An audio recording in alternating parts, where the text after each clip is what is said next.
me and my husband, our marriage suffered. The children, my relationship with my children suffered. My health suffered.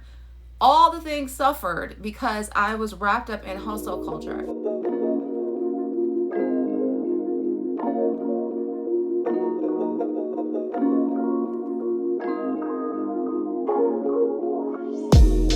Hey there, Christina Hooper here. Welcome back. I am super excited.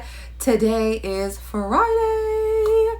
It has been a bit of a week, and I am so excited that you decided to come and hang out with me on this side of the World Wide Web and YouTube. So today we're starting a whole new series. I'm super excited. I just rounded up, which I may add more videos to the truth behind prosperity, gospel, new thought, and hustle culture. But I would suggest go and visit that series. So many amazing things to know, and also a great book to read. And I highly encourage you to go hang out there. That is also going to be our book of the week, our book of the month. But in the meantime, if you're new here, welcome. And if you have been hanging around these parts for a while, welcome back. So in this today, we are going to be tackling another topic, and I'm pretty sure you've seen that a lot has changed about things that I'm talking about, and it's just revelation. I'm sure we've all had these moments, and this is where I am. And so today we are going to be talking about hustle culture. So again, if you have been hanging around these parts for a bit, you know that I have been all about this work from home life and, making life what you want. Now, a little caveat to that is that there's absolutely nothing wrong with creating your own business and starting anew and doing all of these amazing things. Nothing wrong with that. However, if we want to be completely honest here, there has been a lot of hustle culture intertwined with this entrepreneurial online work from home lifestyle mentality. Am I right? I'm going to say yes, because I lived in it for 5 years. And if you have been around it for a while, then you can probably say, yeah. If you have seen the new whether it's videos or trainings on how do you deal with the burnout and all those things that have been transpiring in the World Wide Web. If you have, been hanging around, I've been in marketing for quite a while, so I tend to hang out and see all the new things that tend to pop up, and that was a huge trend as of late. And the reason being is because hustle culture, it's caught up. And so we're going to talk about it in this series. So we live in a world that is all about the grind, right? Hustle. Like I even was on that trend, like hustleistas, hustle, right? But it's the more you do, the more you get, okay? But who told us that? Who decided that this is the lifestyle, this is the way to be, this is how our lives should be led? Work hard, work hard, play hard, but is there even time to play because you work so hard? Right?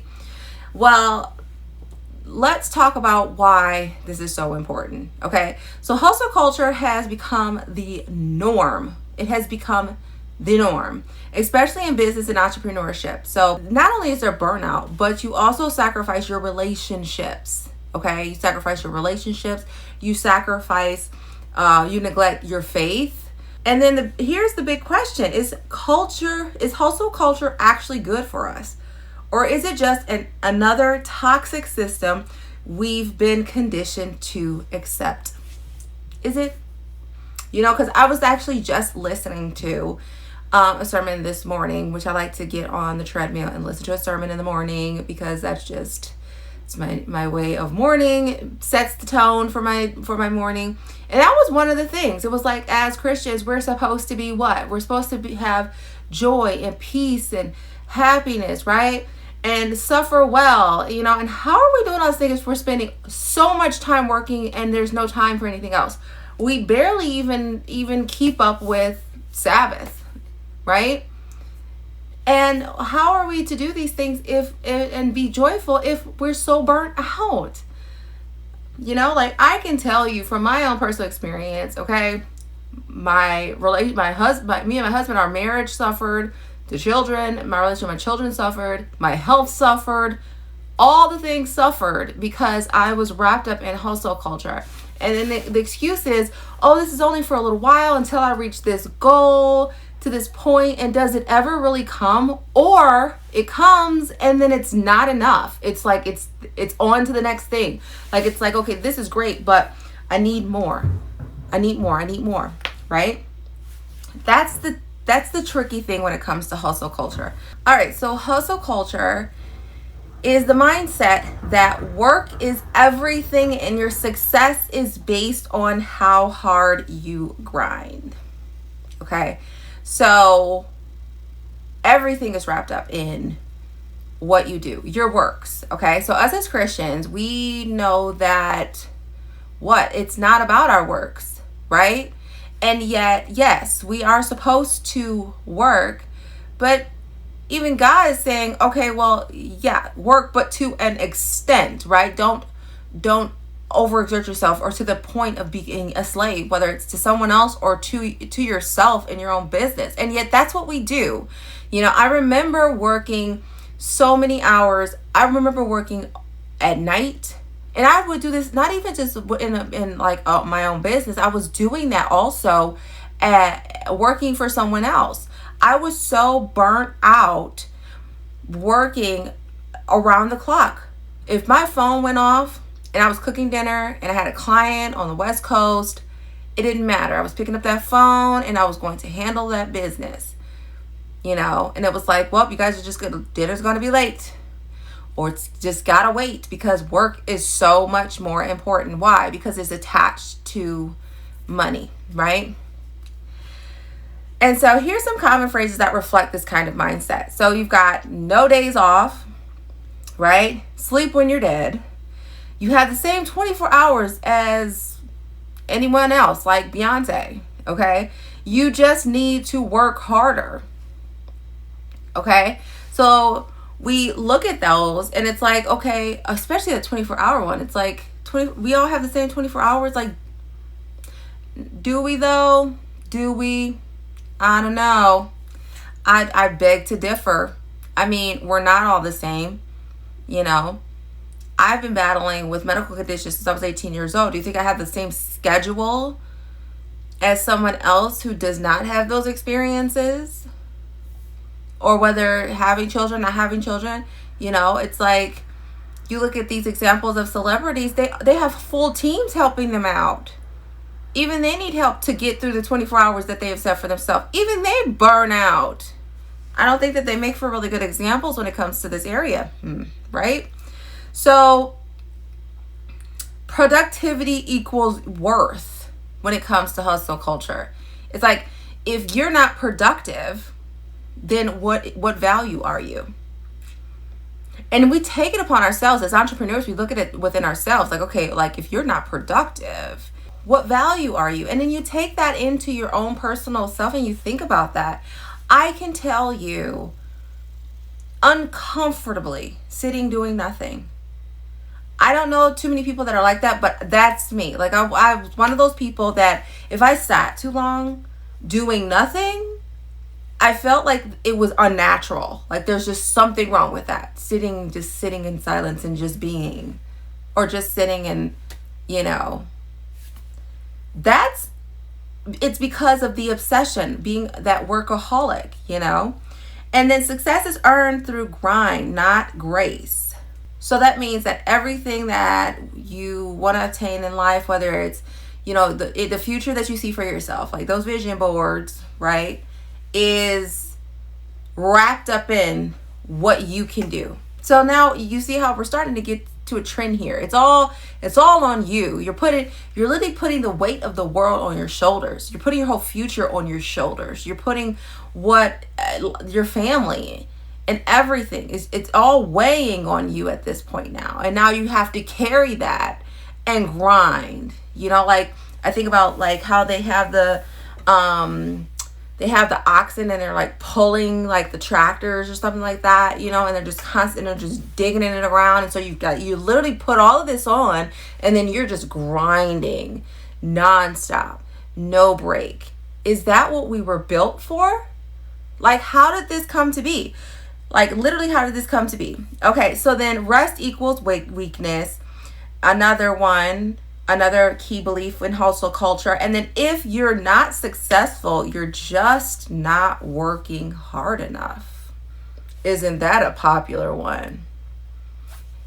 That means that if you're deemed to not be successful, if you're not chasing the bag, or if you don't look like you are a successful individual, then that just means that you're not working hard enough. Doesn't that sound familiar in our culture today? So where does this stem from, right? Because it's now the golden standard of our society today. So where did it stem from? Was it always like this? No. Surprisingly enough, it was not. Okay? People worked, enjoyed, rested. So how did we get here? Okay? So the Industrial Revolution is where things really started the trend here. Right? So work became a measure of value. Okay. So at this point, think about like being on the line, right? It's like your worth is based on how many parts you're going to get done in a timely manner. How productive can you be? Because we've got to keep this going, right? So the Industrial Revolution really pushed the agenda that people's value is what they can do. What good are you? Your works. What good are you if you can't do this thing for me? So Industrial Revolution was a really big key point, a place where this started and it stemmed from. And then this also started. And then it's the American dream, right? The American dream. Success is possible if you work hard enough. That's where if you work hard enough, then success, it's inevitable, right? Isn't that our mantra here? The American dream. What is the American dream? Work hard and you get stuff. But is that what we were made for? Is that all that this is for? This life that we have is for stuff? I mean, if that's what you want, stuff, that's it. Is it going to be gratifying for you? Is it going to, are you going to be able to cuddle it with it at night? Are you going to, is it going to help you have a successful marriage and parent your children and, stay faithful with God? No, it's not. That's the reality. So the Industrial Revolution, the American dream of success is possible if you work hard enough. And then there was the rise of entrepreneurship and social media. And then things start to really take flight, okay? Because business owners glorified the grind. You can't go anywhere on social media right now or on YouTube without somebody just talking about look, all you got to do is just post 3 times a day, 5 times a week, or nonstop, or hey, you don't have to post that much doing this, but you have to do this instead, and then when they turn around and tell you you're just not doing it hard enough, you're not calling enough people, right? You're not standing in front of the camera long enough. At what point is enough? When do you become satisfied? When do you become content? All right, so then social media rolls in hustle culture. You've got the Instagram, you've got the TikTok. Now imagine the people that are very successful, Instagram and TikTok. And I put air quotes because it's in the eye of behold what people deem to be successful. If you are at home or you're a stay-at-home mom and you are you're holding things down and raising your children, I'd call you successful, right? So it is in the eye of the beholder what you deem to be successful here, okay? But it's full of what? Influencers who are what? They're grind set. This is my day-to-day life, and this is how I do it. And what do you do? And the entire time it's being recorded, and you're editing, and you're doing all of these different things, right? And you're telling people to work harder. You just gotta work harder. Just work a little harder. You know how we tell our children in school? You just gotta work harder. Do more and work harder. Right? And then productivity hacks. Look, I was on that bandwagon. I'm pretty sure you can find my face somewhere talking about some productivity, okay? I was a part of this, okay? So you have productivity hacks. It makes it seem like we're never doing enough. So not only are you having to systematize, strategize, and work to just be productive, then you've got to do the work. And then learn how to be even more productive doing the work, right? And then so that you can add more to your plate. Okay? I mean, some of these systems, insane, really amazing though, because I think it's some of these things are they're amazing, and they have their place. But in hustle culture, you become a slave to it. You eat, sleep, breathe it, and then it's like, where else is there? What time is there for anything else except for self, right? All right, so now it's even gotten into the church, right? It's adopted this. So over glorifying busyness in the ministry, right? So in this case, you're linking faithfulness to what you do in the ministry. So doing more, serving more, achieving more, giving more, right? Little plug there. Talking about my last series with Prosperity Gospel, right? Doing more is going to get you more. If you give more, you're going to get more. If you work more, you're going to get more. The fact is that this is toxic. It's toxic. It puts you're burnout and exhausted.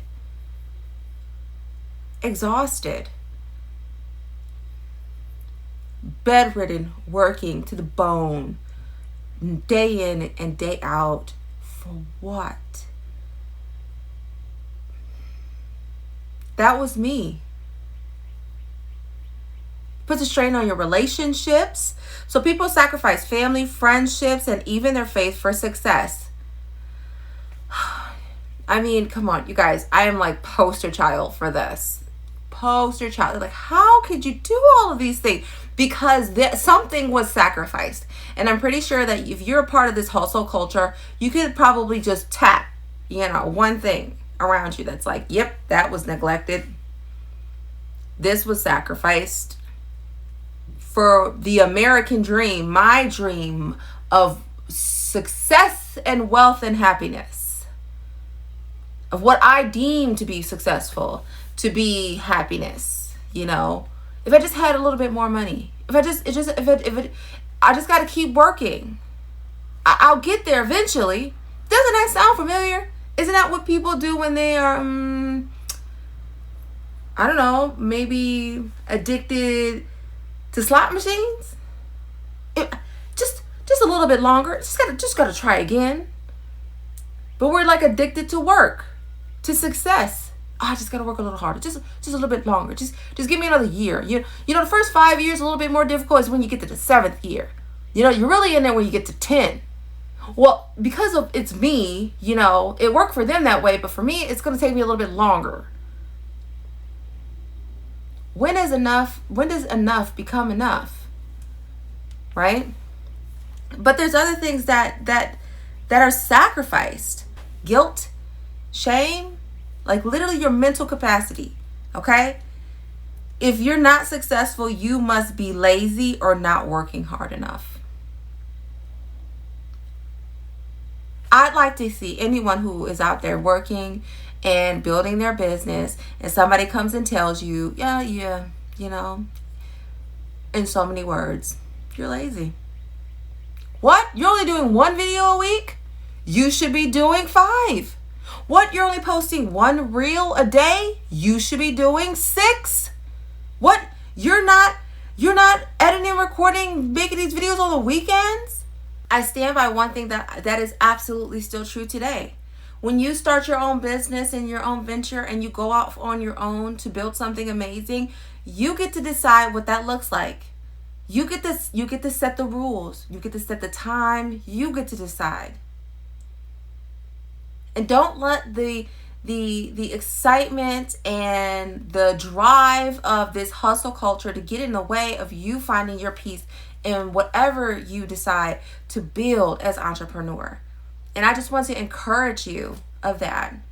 So I'm excited about this series. I hope that you are, because we are going to be diving into more about hustle culture. The next episode, it's going to be talking about, what are some alternatives? And what does the word say about it, right? I like to leave you with a scripture. This is such a big one. And just to give you a little bit of backstory, this is about King Solomon. Now, King Solomon, he was a very wealthy king. I mean, he's a king. Maybe not all kings are wealthy, but this one was. Okay, and if you're not familiar with him, he was one of the wealthiest and wisest men to ever live. And despite all of his achievements, success, wealth, knowledge, Solomon, he reflected on his life and he found that everything apart from God is ultimately meaningless. Meaningless and vanity. Wow. And this comes out of the mouth of the wealthy to live. And they say, oh, well, it's easy for him to say that. Why? Because it just seems like if you had it, it will be better. I would say read Ecclesiastes, because if you read Ecclesiastes, then you will see that he did everything imaginable, okay? And he still found that it was all meaningless without God. So why are we chasing these things? So let me read this. This is 2:22 through 23. It says, what has a man from all of the toil and striving of heart with which he toils beneath the sun? For all his days are full of sorrow, and his work is a vexation. Even in the night, his heart does not rest. This also is vanity. Another one says that even at night, their minds do not rest. Doesn't that sound, for me, it sounds familiar. I remember restless nights, can't turn my mind off. I'm dreaming about working. We become a slave to our own ventures and our own desires. There are only a few that God elevated things to be, small g gods that are in the word. And one of them was absolutely money. And God said that you can't have both. It doesn't mean that you can't be wealthy. It means that you can't make it your God. And if you are a slave in your business, if you're a slave at work, if you're a part of this hustle culture, where that you're giving everything to it, you're sacrificing your entire self to it, then that becomes your God. And majority of the time when we're doing this type of hard work, it's primarily for money. I know for me, my first thought was like, oh, well, I just want to be secure in where I live. And I just want to I just want to make sure all my needs are met. My kids' needs are met. That we don't want for anything, so that we don't struggle, right? So we're thinking these things that are, they're clearly good reasons to want to, bring in extra income. There's nothing wrong with that. But then there's a tipping scale where we tip beyond that into this hustle culture where it wraps its arms around you and it holds you tight, and then it becomes your everything. You become a slave to it. Okay? Well, I hope that this video was helpful to you, this episode. And I hope that you join me as I go a little deeper into hustle culture and talk more about it and where it stems from, and talk also about how we can pull ourselves out of it, because that is me coming. This is me coming out of the hustle culture and reclaiming who God had called me to be, which He created and claimed me to, and created us to be a child of Him, not a slave to whatever ventures I so decide to create for myself, which is pretty much primarily what was happening, right? And just like an addiction to alcohol or gambling or anything else, work can also, workaholic, we glorify it, but it is still yet an addiction, and it is an idol. And so I want to encourage you, because there's a way out of that. And so we're going to talk about that in this series. I hope that you enjoyed this video, and I cannot wait to see you in another episode. I hope you have an amazing weekend, and I will see you on Monday. Bye-bye.